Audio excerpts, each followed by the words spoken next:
Hey, it's Jeff Zito, and thanks for listening to another episode of Celebrity Jobber. A hilarious comedian slash actor by the name of TJ Miller made his acting debut in Cloverfield, HBO's sitcom Silicone Valley, one of my favorites. He played the character Weasel in the Marvel Comics movie Deadpool, Office Christmas Party, She's Out of My League.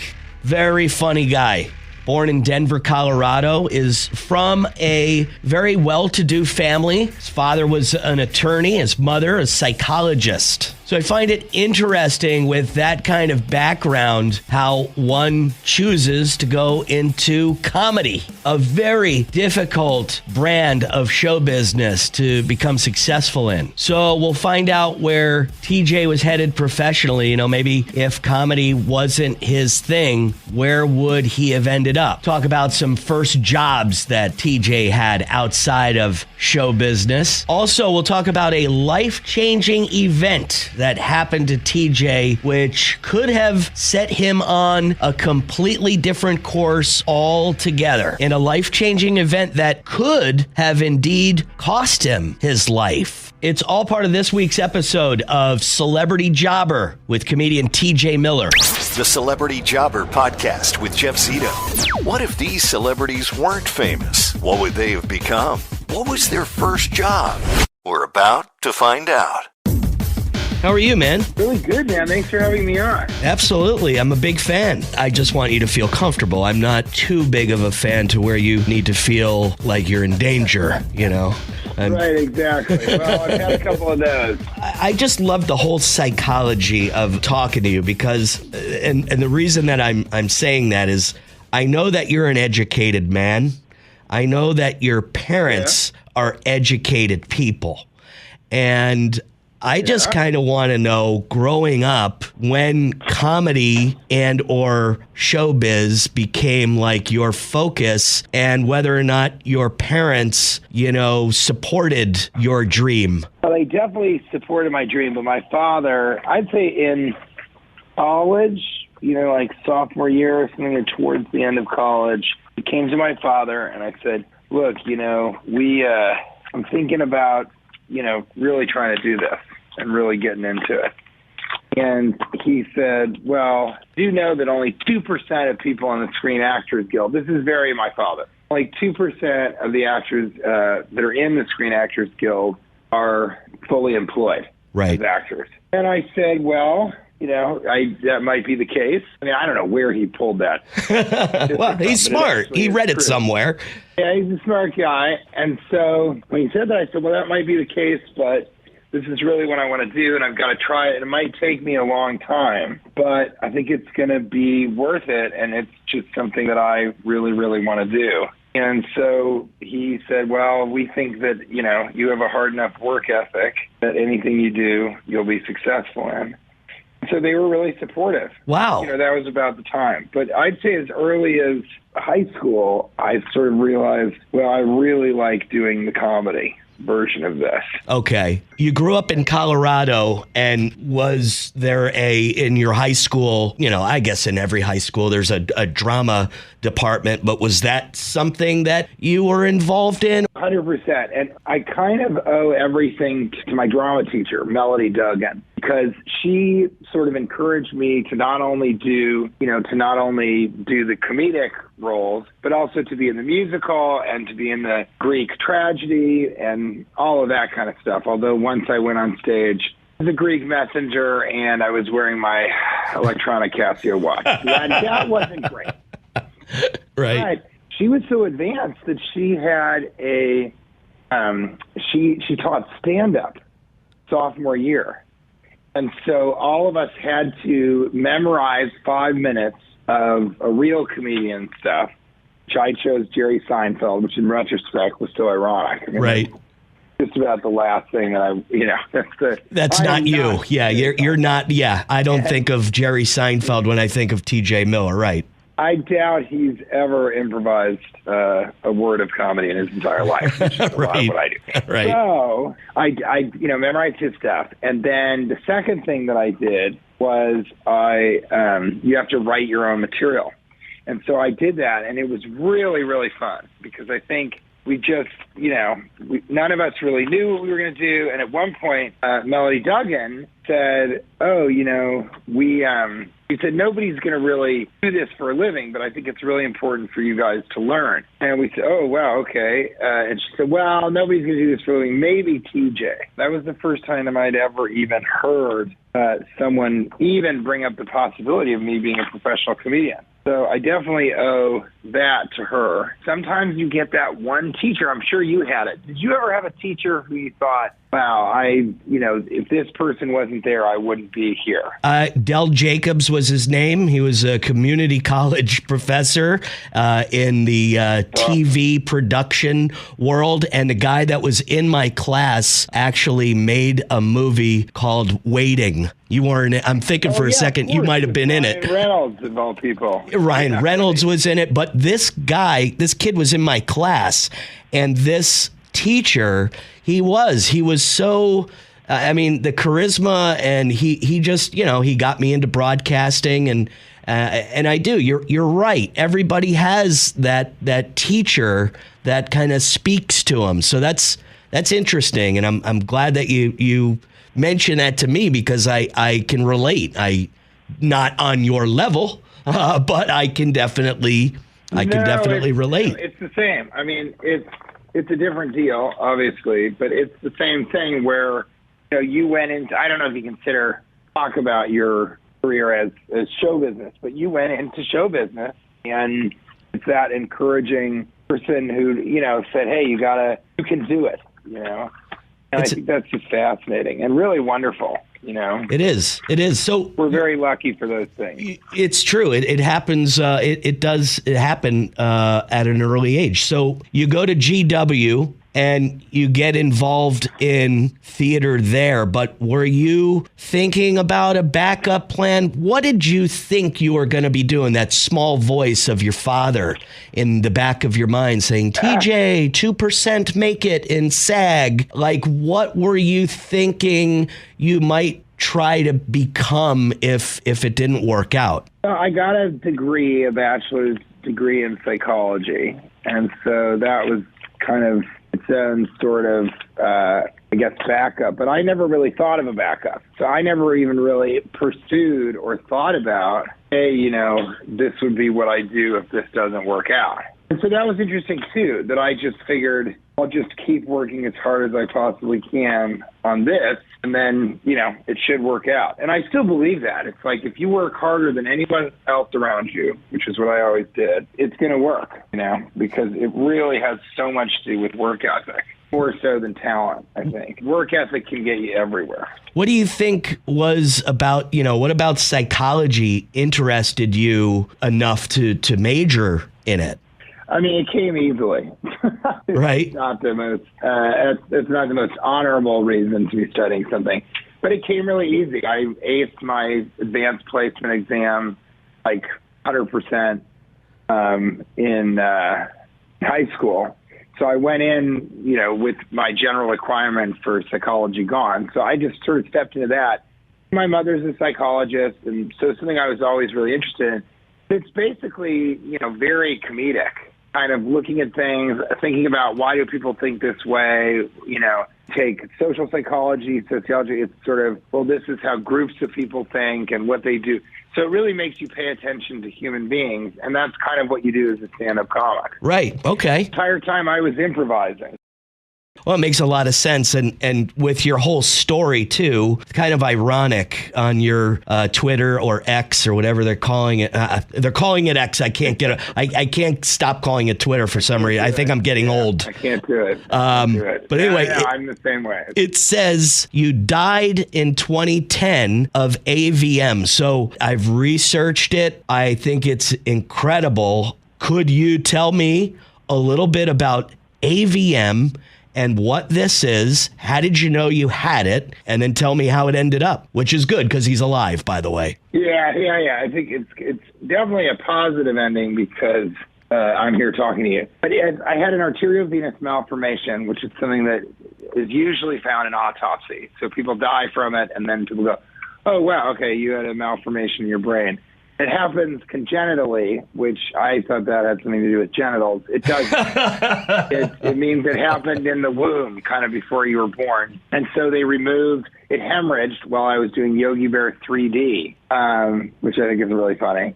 And because I was in the forest talking to cartoon bears in New Zealand, totally upside down in my entire, thing. Right. In terms of my mind, speaking of psychology, you're just upside down, completely different time zone than everybody. I mean, it's just ridiculous. So I sort of, I kind of found my way to just staying up all the time, drinking a lot, and all of this came to the point where my AVM hemorrhaged, and I started to actually go crazy, like chemically and physically starting to go insane because there was more blood in my right frontal lobe. So there's more activity. And so they found it. Thank goodness I had 2 seizures. There's a really funny thing on YouTube called TJ Miller Has a Seizure, and it kind of explains the whole thing.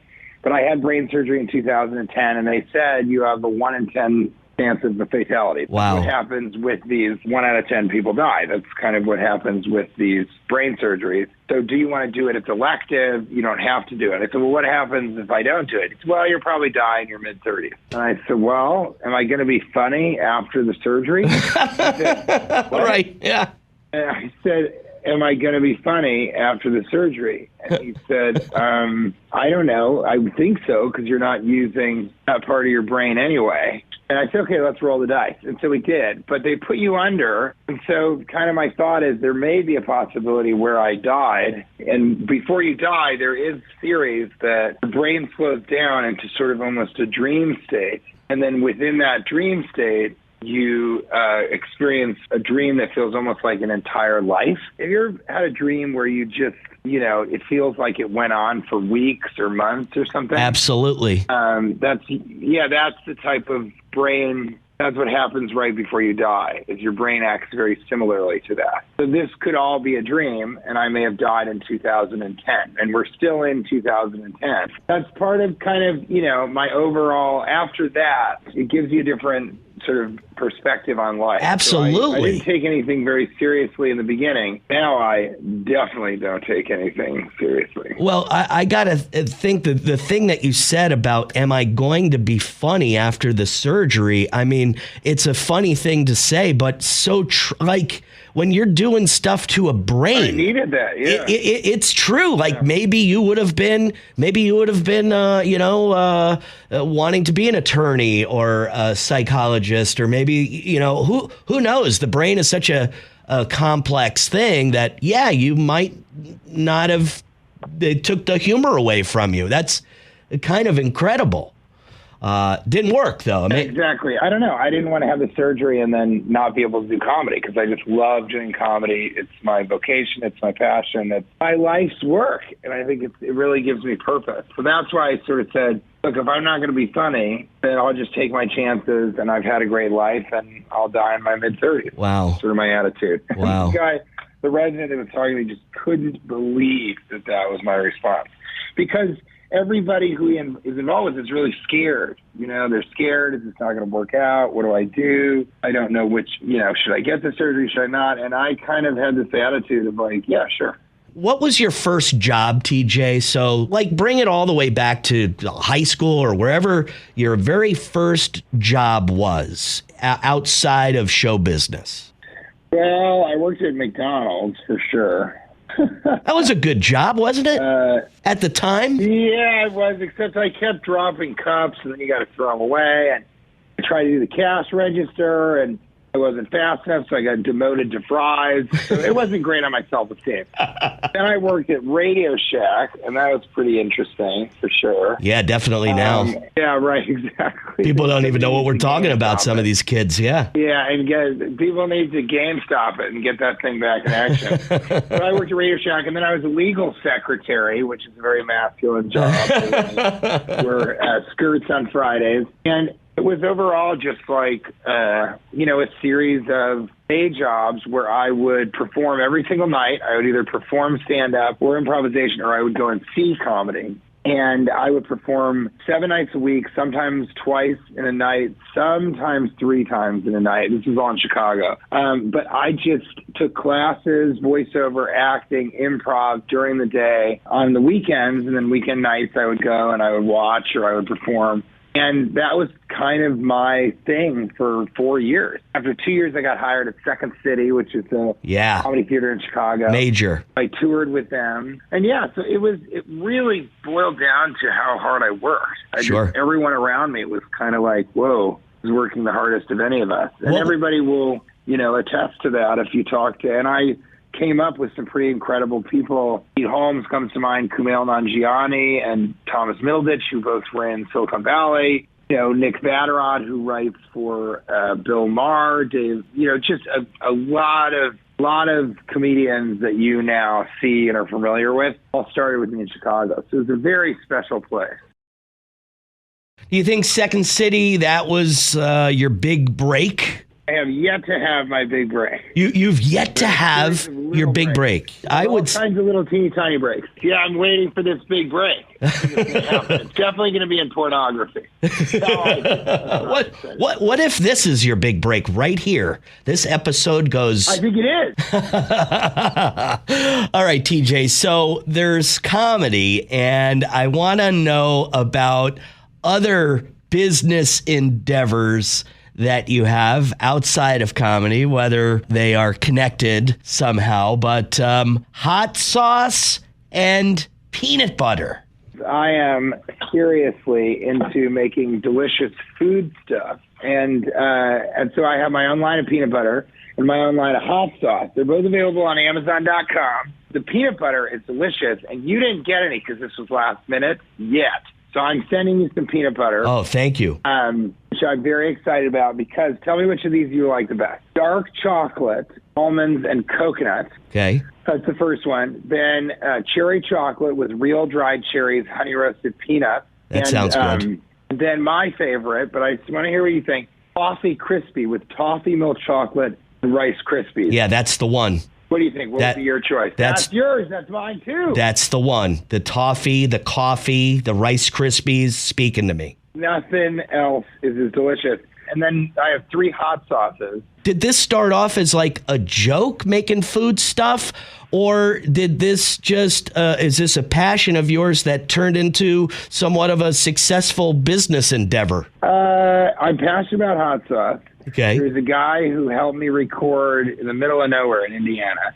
He helped me record a Mucinex ad when I used to be the Mucinex man. And he had a pepper farm. He goes, well, I have a pepper patch. Do you want to see it? I said, yeah. Then he started sending me kind of scratch batches that he wanted my opinion about. One day he said, hey, would you ever want to collaborate on a hot sauce? And I said, yeah, I love hot sauce, which he knew that. And so that's how it started. And then that was going so well, I thought, well, I love peanut butter. Maybe I could find, and I found, strangely, a peanut butter family in Indiana, right where my hot sauce guy is. Right. They also made peanut butter, so it just worked out perfectly. Then I've been doing it, and people just love it. Are you surprised with the success of this stuff? When you have the product, when you taste it, yeah, it's not a surprise.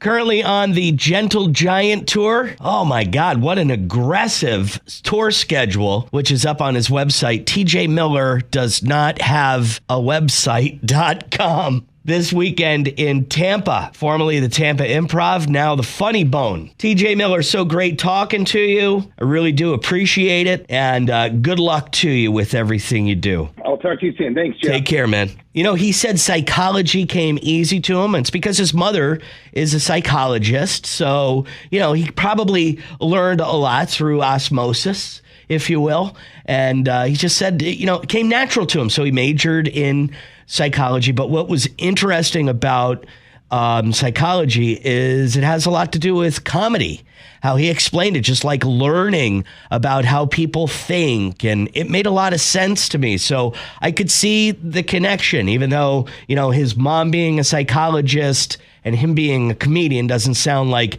those two things are connected at all. They kind of are a little bit if you think about it. You know, his dad was an attorney. Both mom and dad educated people, like I said in the beginning, but I found it pretty cool how he said that his parents, you know, supported his dreams, being a stand-up comedian, which when you say it that way sounds kind of crazy, right? He almost died, some kind of brain situation which needed surgery, a 10% chance that he would die from the brain surgery. And I thought it was interesting how he wondered if he would be funny after the brain surgery, because if he wasn't going to be funny anymore, like, why even bother? You know, they said if he didn't have the surgery, he would probably die somewhere in his mid to late 30s. And he kind of thought about it. If he wasn't going to be funny anymore and he couldn't do what he wanted to do, comedy, you know, might as well just kind of let it go and call it a day. But TJ didn't have to worry about that. He went under the knife. The surgery was very successful. And he's still funny. And even though he says he really hasn't had his big break yet, I think it was Second City, the Chicago stand-up comedy troupe. A lot of huge comedians come out of there. I think getting that gig probably put him on the right path to where he is now. And I also think it's great, instead of hawking T-shirts and CDs at his shows, he got into selling hot sauce and peanut butter. And the stuff's actually pretty good. And he's making a little bit of money off of that stuff. Very funny guy, TJ Miller, my guest this week on Celebrity Jobber. You can check out all the past episodes on CelebrityJobber.com. YouTube channel, which is youtube.com/the@CelebrityJobber. You can follow me on Instagram, Celebrity Jobber Podcast. And please subscribe. Would appreciate a 5-star rating and leave a review. Apple Podcasts, Spotify, or wherever you get your podcasts. Again, thanks for listening. Really appreciate you. Until next week, I'm Jeff Zito. This has been another episode of Celebrity Jobber.